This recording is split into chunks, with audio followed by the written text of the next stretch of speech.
Even in high school, like, I never once studied. I literally wouldn't even take my books home. Like, I legit don't think I studied once all of high school at my house. And so we would fight a lot. I didn't have the best grades. And so I would just make videos, and she didn't understand it, especially because back then it was just a whole different world. Like, there wasn't really a thing as a full-time YouTuber and stuff.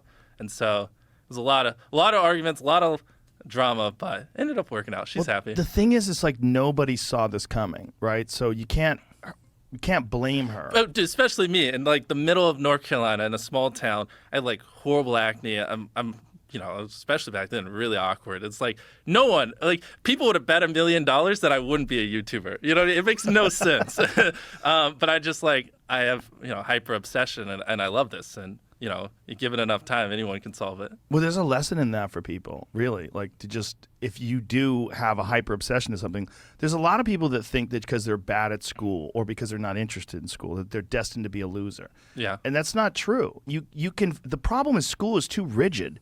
Like regular public school system, sit down, underpaid teacher, disinterested, not really connected with the work. You're not connected with it. You just can't wait to go home and do what you like to do. Exactly. And you get this thought in your head like, oh my God, I'm going to be a loser. I mean, that's how I was when I was in high school. I thought I was going to be a loser. Well, and you take it a step further because I thought, especially if you're like extremely passionate about something at a young age, where most kids are, then it's more exacerbated that it's like, I didn't talk to anyone. I hardly had any friends because I was so obsessed with YouTube. As back then, just no one cared. So it's like I thought I was just like, just didn't even know how to speak. Like literally, I just couldn't hold a conversation with a single person because people would just tell me all you talk about is YouTube, and I would try to talk about something else. But back then, I was so hyper obsessed, I literally just didn't know how to. But what were you obsessed about?